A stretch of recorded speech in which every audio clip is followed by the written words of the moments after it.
Assalomu alaykum qadrdonlar, mana ro'yi tutdi. Endi buni korobkaga soldik. Endi perinosni yashigimizga solib olamiz. O'zi bunaqa kesib olsanglar yaxshi.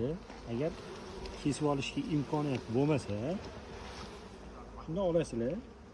Daraxtni mana bunaqa joyiga solib turib qoqamiz. Ili qoqqanda qoqib tashlaymiz buni. Shoxlarni kesib beraymi? Shoxlarni ichkariga kirgizib. Tayyormisizlar? Biz ham tayyormiz. Bismillah.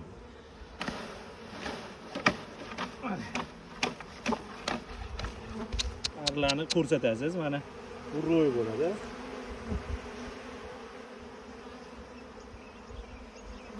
Buni qo'yamiz, like bosamiz. 10 mingta like yig'sa, bitta shunaqa ro'y podarka qilamiz.